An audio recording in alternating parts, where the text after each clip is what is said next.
people don't change, how people buy changes, the information they have in front of them changes, the dynamics of what's in front of us.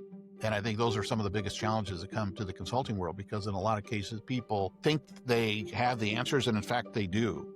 But they need help in bringing it together. It's just like taking a high schooler and giving them a bunch of books and say, there it is, read that and you're great. You're gonna be successful. Well, unless they're kind of coached to how to absorb those books and how to apply those books and where those things really do apply and can apply and prioritize, it's just gonna be an overwhelming thing. And the same thing with companies.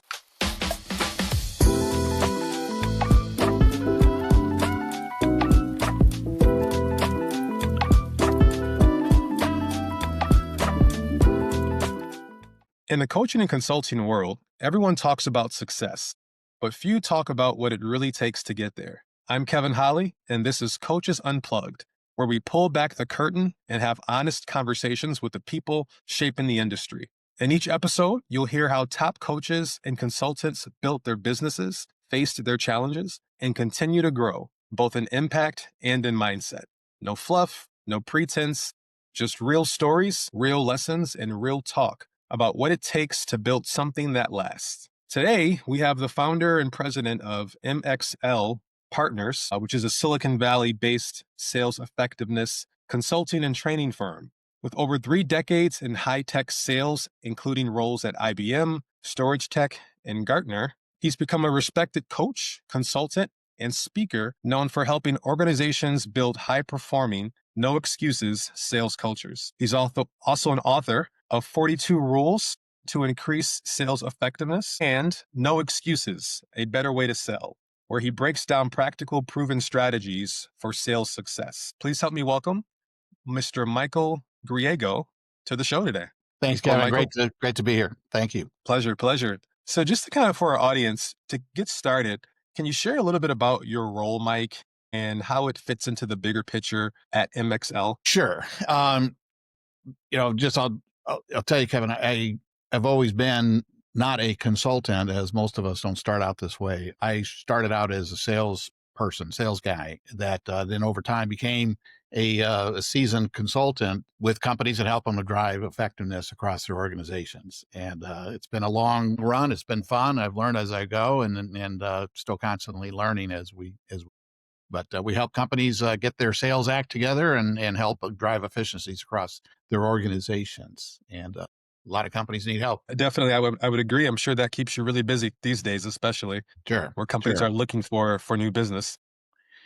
Yeah. And like I said, I didn't always start this way. I had a high-tech career based out here in Silicon Valley after school and grad school, and then getting into high-tech sales and enterprise sales and learning the complexity with companies like IBM and then Storage Tech, and then become a VP of sales, and good experience in driving and building public and private companies with global and domestic focus. So that's one thing that prepares you. But even at that point, I didn't think of myself as a consultant. I kind of just naturally evolved in this after, 9/11, and things were kind of going sideways with a company that we were on a high growth path, and then everything kind of fell apart.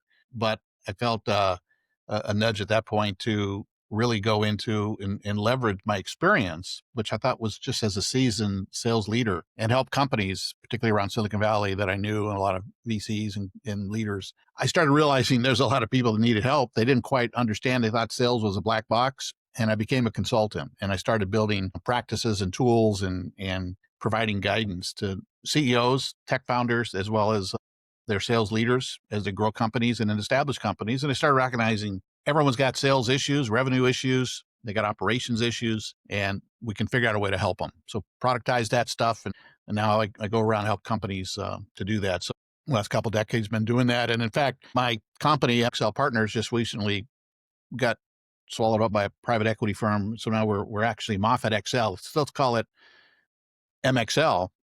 But essentially what I do now is run the sales strategy side, where we're doing everything I've always done. We're building a team around that, but also we do sales, so not only revenue optimization, but also operations optimization, because companies need to bring clarity and process in all aspects. But of course, everything is driving toward optimization of revenue.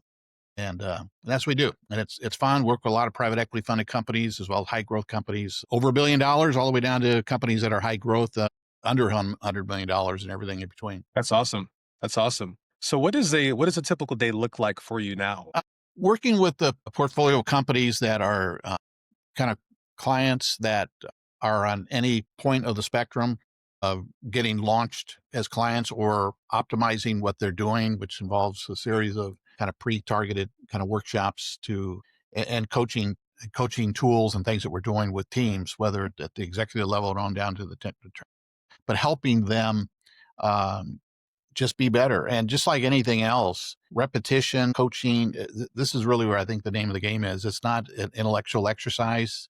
We have always been very practical in how we do things, because you can get esoteric even in the sales world. It is about methodologies, but it is about a process, but it is about practical rinse and repeat of good actions that make sense, that are targeted toward the right targets, and then being able to adjust and monitor as you go, so you can make those refined adjustments. And that's the key, I find, to success, is helping people monitor themselves and use the right type of visibility tools to do that, and also the tools to help rinse and repeat and apply best practices. For sure. You mentioned one of the keys for success for your clients. Would you say that there's been a key turning point or breakthrough moment for you personally in your career that changed your outlook on coaching or on sales consulting? Was there one thing that you can point to that happened? Well, I would say it's kind of a natural. It's a great question. It's a natural kind of transition, where you realize that what does it take to drive behavioral change as individuals, but then try to do that corporately across an organization, which is made up of individuals. And then you look at a sales organization, which is made up of kind of alpha type individuals who are trying to drive not only personal income, but trying to help the business grow. And of course, a lot of founding high growth startup companies, and then companies that are really on the grow and getting funded. There's a lot of dynamic people and things driving that. So as I've been enveloped in that world and my whole career out here in Silicon Valley, what I found is that, and being a high producer myself as an individual contributor, was always on the top of the charts and driving it. What I realized is that as I became a manager and a VP, overseeing people, trying to build teams, and then as a consultant on the outside, looking at many organizations, all different industries, I started seeing the patterns that we all are just individual people trying to do our best. And great companies become great by leadership capturing best practices and hiring good people and developing people so that you run a good organization. So all of that to say that it dawned on me, and it wasn't an overnight thing. It wasn't a one-time event, but I suddenly realized that it's kind of like raising kids. I draw a lot of parallels there that, I've got 3 adult kids and I got tons of grandkids, but what it is like, if you lay out ground rules and those ground rules are so tight and narrow and you drive people, which I've seen companies try to do that with people, you end up kind of really squelching a lot of things, and it's not healthy. And then as soon as people can break out, they break out and they go away. If you make those bumper rails or guide rails actually too loose, you got a different kind of problem where everyone's all over the place. And I've seen that kind of thing happen. So the real thing is for leadership to apply good ground rules, good systems, good processes, good practices, and in a way make it visible and communicate, so like, hey, we're all going to stay within the lanes that are reasonable, and we're going to drive execution and follow up and visibility to hold accountability. When you do that, and it's a thoughtful process, you can't help but come out with better outcomes. And it's the same with raising families. It's the same with helping an organization grow, whether it's a small sales team or a very large sales team that's driven through multi-layers of sales leadership. Leadership cascading that kind of principle, it works. And as a consultant coming around, I can look, in a sense, a couple levels deep under the covers and see what's really going on at the rep level, at the support levels, at the leadership levels, to start to connect the dots as to what are best practices and how we can modify. And I find that everything's fixable. It is fixable. That's the good thing. And it's a matter of how you do it and how you communicate how we're going to do that. And you can actually steer the ship and grow. Definitely, definitely. Really, it sounds like now you're at a point in your career where your success is directly tied to how successful you can help other people become. Sure.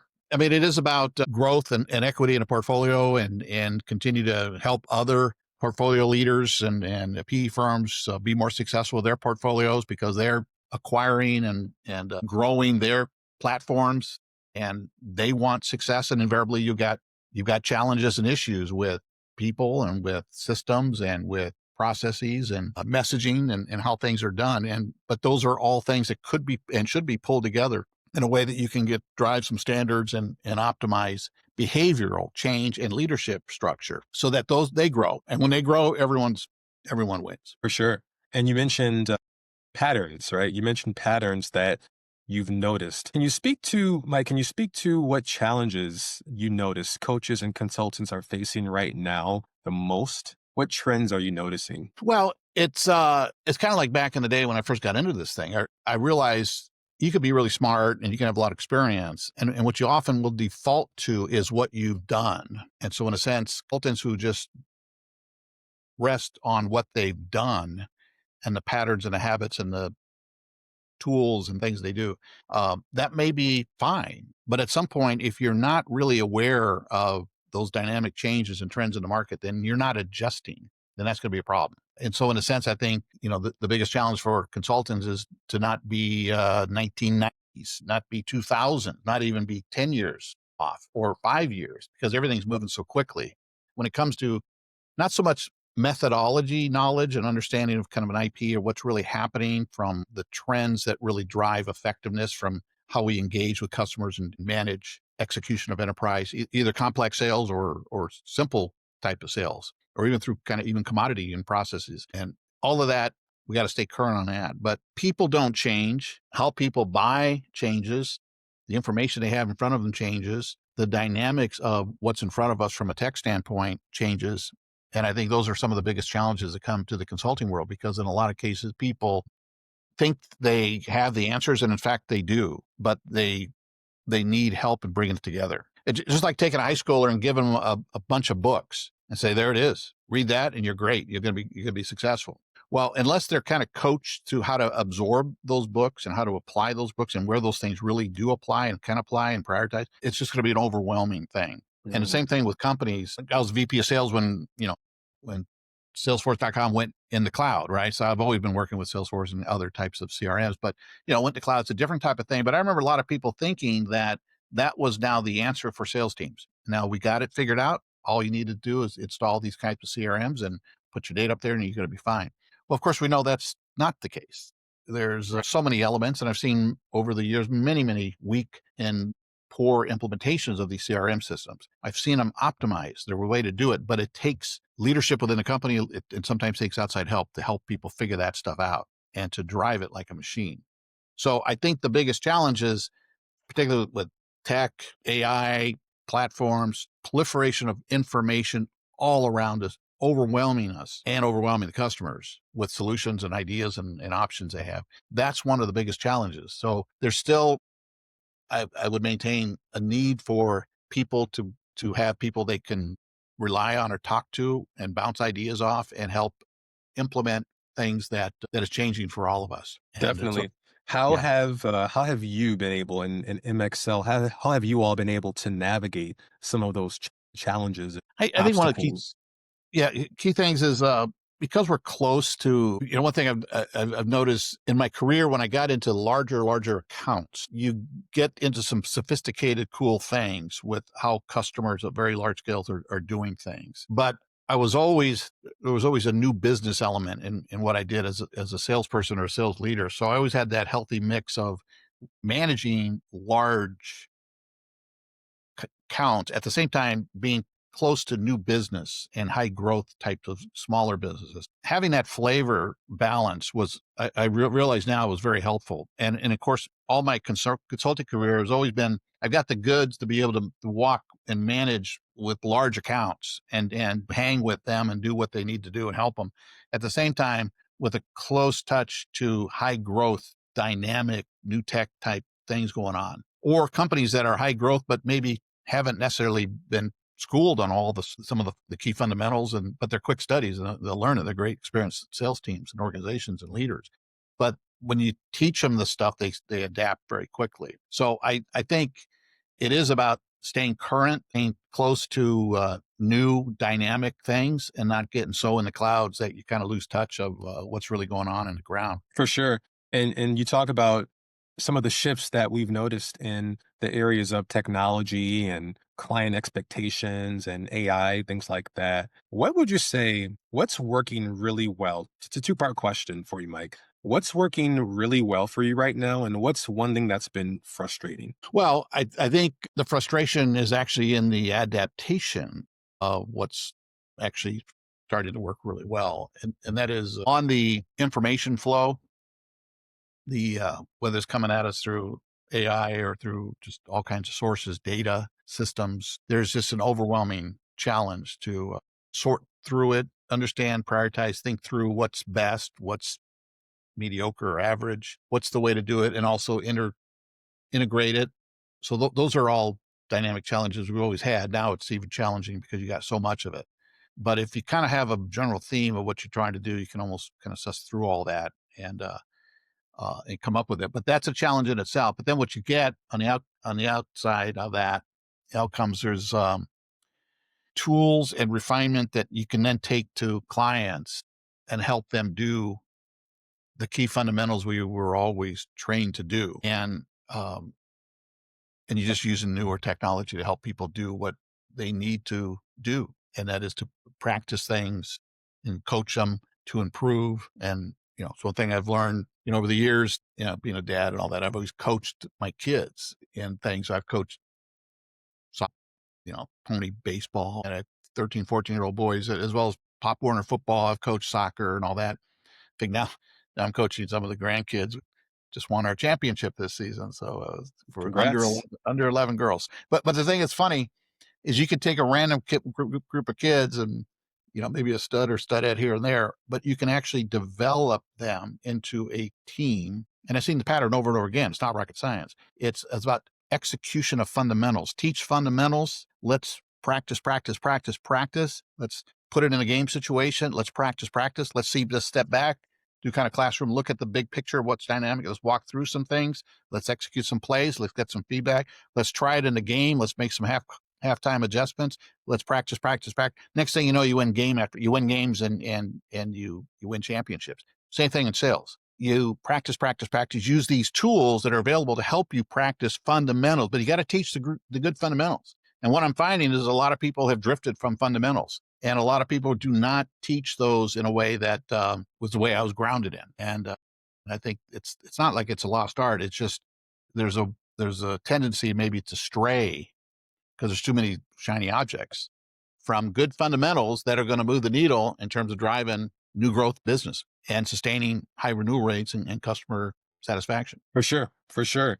So it sounds like you've really cracked the code on how to break through that challenge for businesses, that challenge of not knowing exactly which direction to go in. You have found a way to help these companies navigate, whether it's a issue of revenue or an issue of sales. You all have cracked the code on that. Yeah, you could say it again. I'd say it's not rocket science. It is about kind of assessing what you got, assessing what's happening. What is the current state? What are some behavioral practices that are actually working? What are some things that are causing things to go sideways? And after you get a foundational assessment of what's going on and at the ground level, then you could sit back again, collaborating with the leadership and helping people come along. Because again, people are people and you get all kinds of opinions. So it's about also being a great facilitator, navigating different points of view and helping people see what might be some ideas that might work, but let's workshop it. Let's think things through. And so in a sense, it's part of the code of, if you will, is thinking through. There's a process for it. There's also a navigational path that you take people through and help them come along beside you with it. Next thing you know, that it's everybody's working together toward a goal of optimization. And you start to change cultures that way, because once you implement it, the way it sticks. And here's the other challenge for these kinds of things is it's got to be able to sustain. So after the consultant leaves, it's got to hold up by itself. And so that's been a key over the years to figure out how to do that and how to keep something maintained and reinforced. And the long story on that is that you actually help the managers and the people themselves want to be A players and therefore perpetuate excellence by their behavior, which is tied to a process that's repeatable and vetted. When you do that, you can slowly ease out, maybe check in every once in a while, but next thing you know, it's running well by itself and it's performing well. That's the beautiful thing. And so it's not a hit and run exercise where you're just kind of doing some things, wave your hands, everyone claps, you go away. It's actually the real magic is having it sustain and stick so that you end up with an organization that is really growing and changing indefinitely. Definitely. So the key is to build a repeatable system that operates and thrives even without you being there, which is Exactly. important Yep. for sure. And Mike, you've been doing this for a long time. I know you mentioned it's been over 2 decades. Lots of experience and lots of, I'm sure, trial and error have went into a lot of your approaches over the years. What can you share with our listeners? What are some of the misconceptions about the industry as a whole that maybe you either had to overcome yourself or that you've seen other people struggle with?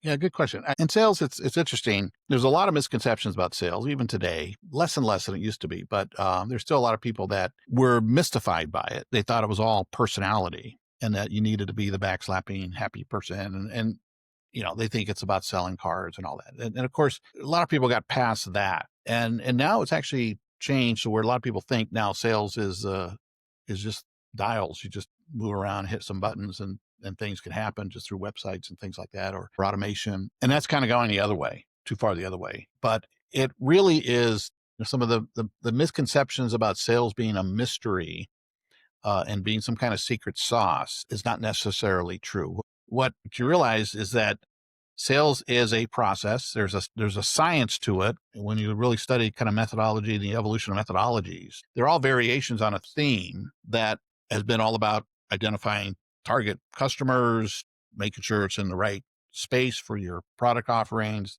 making sure you're engaging with the right people and that you're saying the right things and positioning your product vis-a-vis your competition in a way that makes sense, and then have a price point and a proposal and a closing strategy so that you get the deals done. And then you keep them happy and you renew and all that. But in a sense, there's a process to all that that could be optimized and you could dial in each of those steps carefully. It's not just going out and having conversations. You got to be better than that. But you can't over scientize and make it too scientific. I've seen that where people try to ratchet up everything is so micromanaged that's not good. But you can't be too loosey goosey with it as well. But there's a healthy blend and you got to give people room to flex within it, not try to force them into a mold. But when you get that right, that ends up being a healthy mix. And then the light goes on with people I've had, a very smart technical CEO types or, founders and, or investors, say, Mike, I realize what you're doing. It makes a lot of sense. And they go, it's actually, there's a process to it, isn't it? So their engineering mind is impressed with the fact that there's actually a logic flow and a logical process flow. And you can actually work that and manage it and execute it and get feedback loops and all that, as opposed to just being a happy-go-lucky person that backslaps and gets a deal like selling a car. So people have that old misconception. So that's when one of the big things, I think today there's more of this sense that particularly the younger generations have been around technology. And so in a sense, you think that you just send out, they've lost the art of engaging at a conversational level. No one's picking up emails anymore or voicemails. So no one's talking on the phone as much. So that customer engagement is changing. And so how people break through that is kind of the next major wall we have to kind of break through in how you communicate. And I think that's a cultural social issue that we got to work through because people are not as conversant as they were. They do want to hide behind their stuff and look at things. So we got to be net, how we talk to people, how we communicate, what we send to them. We have to still make a case so that the communication hurdles are real, but Any expectation that sales skills are not necessary or it's not important anymore is a myth. Communication skills are absolutely important. How you present, how you pitch, how you present an overview platform, how you position things in the context of other dynamics that are out there, absolutely a skill set that's teachable. And dare I say, it's a lost art, but it's coming back. For sure. I would agree that's one of the misconceptions that I notice as well is people thinking that technology can replace everything. And there still has to be that human element in what we do in our industry of coaching and consulting. We still have to keep it human. We have to keep that human element relevant to what we do every day to make it effective. So I completely agree with that. Mike, what's next? What's next for Mike Griego? What's next for MXL? Where do you see yourself in the next 6 to 12 months from now? Well, we're continuing to grow the business, and it's fun using kind of some of these new tools and constructs in ways that we know are proven for very large organizations and very high growth companies, and also helping this, dare I say, the next generation of kind of PE firms and how they're managing their portcos and what they need to do. There's a lot of companies being acquired, a lot of companies are needing help. And then when I look, whether it's a service industry, which maybe hasn't been exposed to some of the methodologies and training that we've done in the enterprise software sales and tech industry for decades, but yet they're quick studies and they get it. But you can't bombard them with those old methodologies, or it's not out of the box, off the shelf kind of methodologies. It's got to be customized. But there's a lots of room to work with.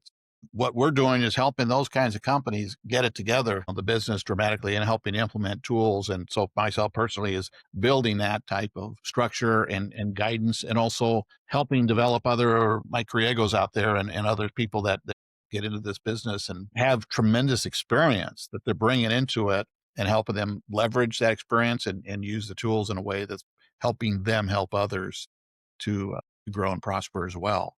So it's fun playing that role as well. Definitely. That's always to help. The goal is always to help someone else. It's always to help another Sure. company, another individual, which is awesome. I believe it was Zig Ziglar who said, "If you help enough people get what they want out of life, you'll have everything you want," which is true. It stands true. Time tested. I first got exposed to Zig Ziglar back in my college days, and I got into sales, selling door to door in college summer book selling program that gave me my sales chops. And I just thought it was a crazy summer job, but made a lot of money, and it helped me get into Stanford Business School, actually, after Awesome. 3 summers of that kind of stuff. But I learned that sales, I'm just glad as a dumb, naive kid in college, I got exposed to some of the rudimentary elements of sales, and it's stuck with me. And those themes and those principles taught by the greats like Zig Ziglar and those fundamentals just never go away.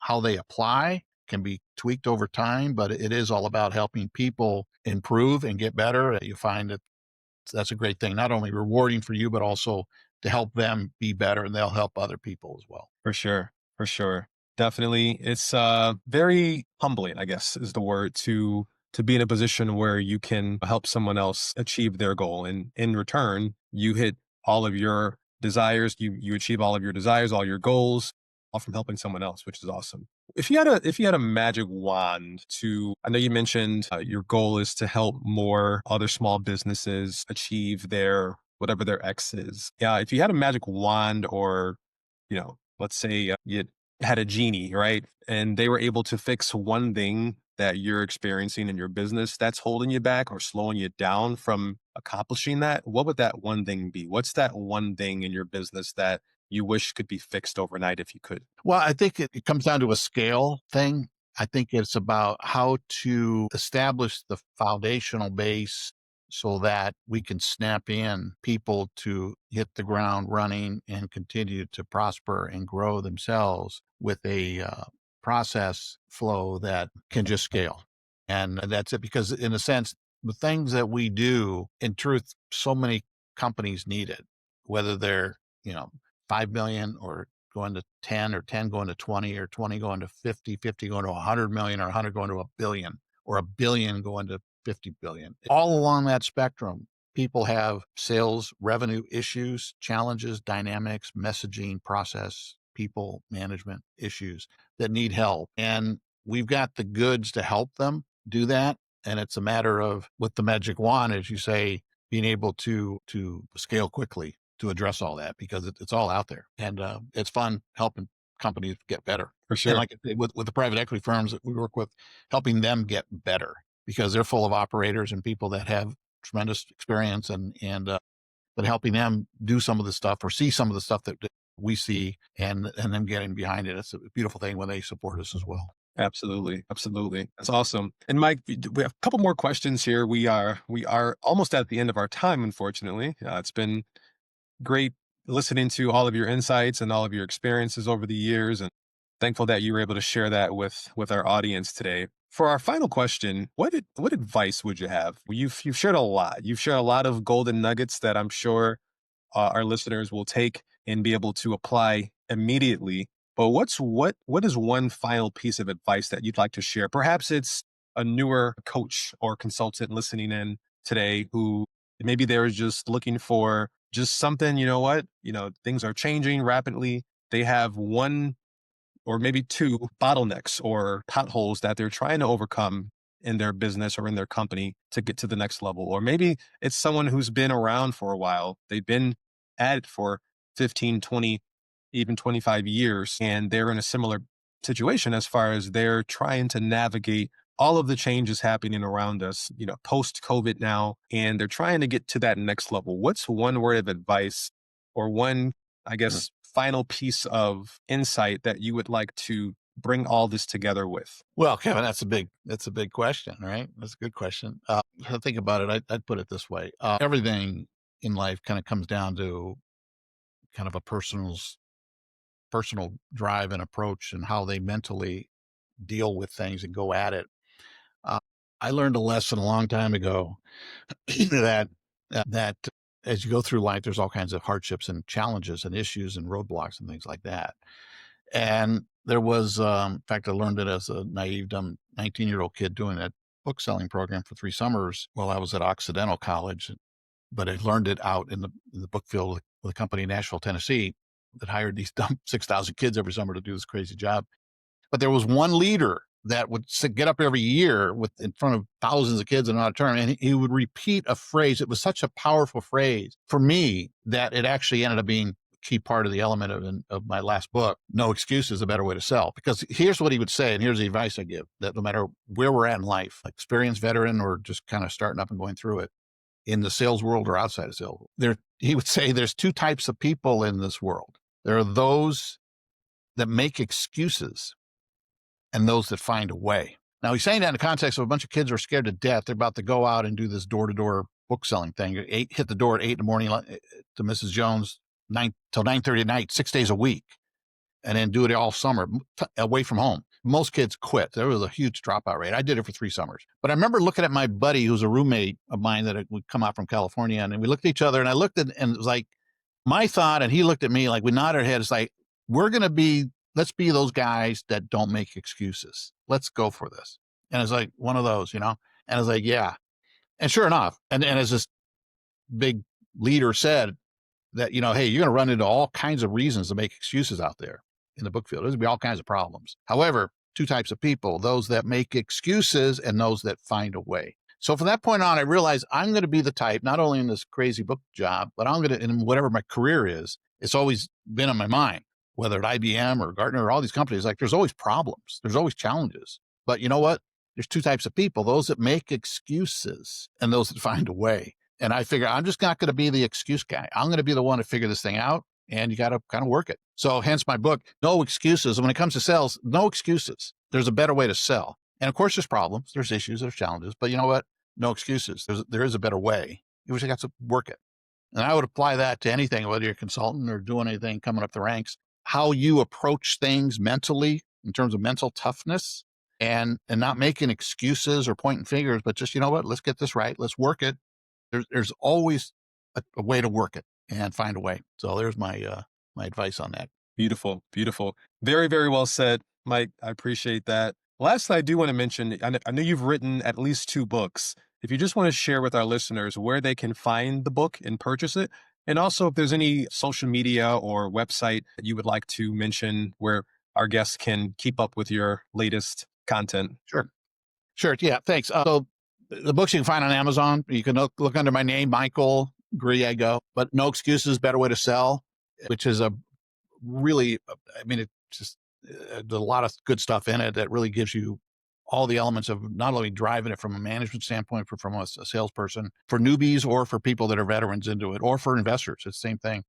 Very strong book.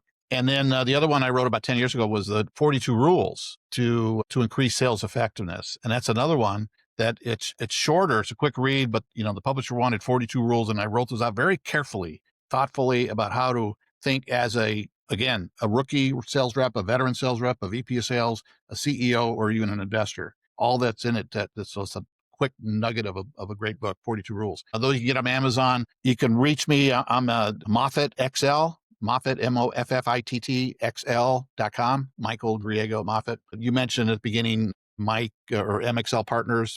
That's my MXL Partners site, but essentially we've been blended with Moffett XL now, and I run in that thing. And also LinkedIn. Just go Michael Griego. You'll see me LinkedIn, a lot of articles and stuff like that. So keep me in the game. But those are ways to get at me with either email or just capture the books. Excellent. Excellent. Thank you so much, Mike, for sharing that. And to all of our guests, thank you for listening as well and for being a part of our conversation that is redefining what it means to grow, lead, and create impact. If today's episode resonated, please share it, follow along, and keep the energy moving forward. Because the future of coaching and consulting isn't written by chance. It's written by those willing to evolve. I'm Kevin Holly, and until next time, keep building something extraordinary.